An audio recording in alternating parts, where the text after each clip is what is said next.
lower belly fats, love handles, inner thighs, lower back fats, tricep fats. Am I forgetting something? White fats in those areas is so stubborn, even when we follow a diet and exercise regimen. It stays there strong. And if you notice, it's easier for men to lose that fat than women. Why? So in today's video, I'm going to explain why women have more stubborn fats in the areas that I mentioned and what we can do to improve. So let's go.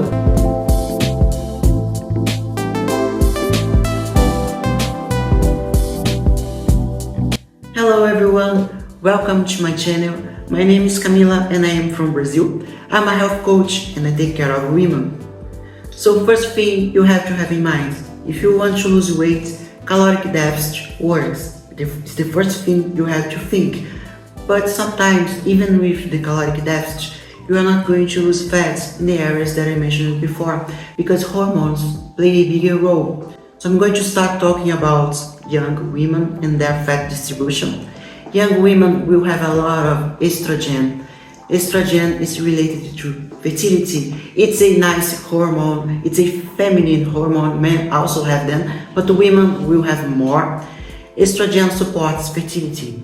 Our body is super primitive. It thinks that we may go on starvation at any time. So it tries to save the fats in the area so it has energy in case we have starvation. So our body is always trying to survive and accumulate fats in the areas that we don't like. We have to support another life, so we cannot go on starvation. That's why our body always saves. Men is different because they don't support another life inside of them. So biologically, women will save more fat than men, unfortunately, because of estrogen. Let me show you the fat distribution of estradiol. You see arms, thighs, buttocks, lower back. You see in the legs. You see in the belly. The fat in the belly is subcutaneous, okay? It's below the skin. It's not visceral. Visceral is around your organs and can be dangerous if in excess. Women will have more subcutaneous fat and men will have more visceral fats. But menopausal women is different. We'll have more visceral fats as well, and I will explain why. So young women will accumulate fats in those areas. And there is a receptor called alpha-2. This receptor prevents the body to burn fats. It makes it harder to lose fats. And we have a lot of these receptors. Women will have more of the alpha-2 receptors than men. These receptors are there in the place where we accumulate fats, the place that I just showed you. The receptors will be there, blocking the fat burning, and women will have more. And of course, we can do something about it, and I will explain it later. So have in mind, female, fertility, more stubborn fats, energy in case we go on starvation. That's why we accumulate more, we have more alpha-2 receptors. Fats in menopausal women will be different because the lack of estradiol. So they start to lose the estradiol when they enter menopause. And then the fat distribution also changes. You see that they lose their curves and they start to accumulate more visceral fats like men, as I mentioned it before. Estrogen helps to improve insulin sensitivity. When you start to lose your estrogen, your insulin sensitivity may be affected. And if you have poor insulin sensitivity, you may accumulate fats in your belly. And sometimes you are following a diet, but it's not helping because your insulin must improve. So things change in menopause, but menopausal women will still have the receptors that I mentioned to you because they had estrogen before. So they will have visceral fats now, and they will keep some of the fat that I mentioned before because they have the receptors. And many other things can cause fat distribution in the body, but it's not today's video. I'm just talking about feminine fats, okay, the stubborn fats. But there are many other reasons that can make more fat storage in the body. Another important thing, men has less estrogen in their bodies, but also they have more androgens. They make more muscles. So more muscles, more active tissue, it's easier to lose weight, and the fat distribution changes when you have more androgens in your body. So you see the body of a woman taking anabolic steroids. It's different.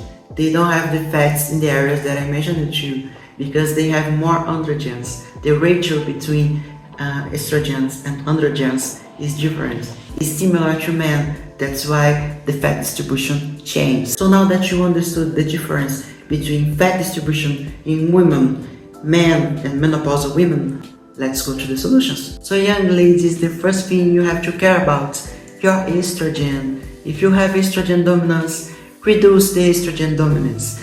Sometimes your estradiol levels will be normal, but your progesterone is going to be super low and you will have estrogen dominance. I explained in the previous video, watch the video here.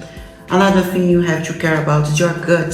If your gut is not working well, you don't metabolize estrogen well, and it keeps recirculating in your body and you will have estrogen dominance. For example, you have to go to the bathroom every day. The consistency must be good, no bloating, no gas. Pay attention to this. Food plays a big role. Also, try to reduce toxin buildup because many things we have around us, our makeup and such, microplastics and so on, they have a lot of toxins and they act as endocrine disruptors in the body. Sometimes they mimic estrogen, making you have estrogen dominance. So you have more estrogen, and is an environmental estrogen. Sometimes you are not going to see this estrogen in your blood work, but it's there in your body, accumulate fats in areas that you don't like.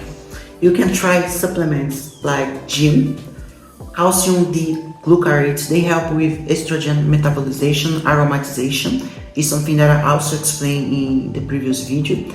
You can do sauna, try to sweat more because you are eliminating the toxins, okay? And also try to improve your progesterone. Second thing, lift heavy weights. When you lift weights, you have more production of androgens, as I mentioned before, growth hormone that's going to help you build muscles and also burn fats, and it's going to help you change the fat distribution in your body. Third thing, not everyone is able to do it, but some people are. You can do fasted cardio. This is going to help you burn more fats because you are in ketosis, because you didn't eat anything before and you don't have insulin circulating in your body. When you have insulin circulating in your body, the fat burning becomes harder. So with no presence of insulin, it's easier to lose the fats. That's why also intermittent fasting helps, because you don't have insulin circulating in your body the whole day. So fasted cardio and intermittent fasting is going to improve your insulin sensitivity, so you're not going to accumulate more fats, especially menopausal women. The fats in your belly, if you improve your insulin, you're not going to accumulate a lot of visceral fats, so this is going to help as well. Another thing, it's more for advanced people, but you can try carb timing. Eat carbohydrates in the most active times in your day, because some people, for example, they eat a lot of carbohydrates in the morning, then they have a desk job, they eat carbohydrates and they sit and they stay there for a long time, and the carbs that are a source of energy don't do anything, okay? Just storage, fat storage. So this is something you have to have in mind. Another thing, just to wrap up things that I use with my clients and in myself sometimes, is hyoimbine. It's a supplement that blocks the alpha-2 receptors that I mentioned before and helps with fat loss. But some people will not do well with hyoimbine because it can make you anxious. So if you are going to use this, you have to have a professional help with you. But it's something that helps, so I'm going to do a video about it. Okay, so these are the tips that I'm giving to you. If you follow the things that I'm mentioning here, your fat distribution is going to improve. So if you liked this video, give it a thumbs up, subscribe, share with your friends, and let's grow this channel. Thank you so much.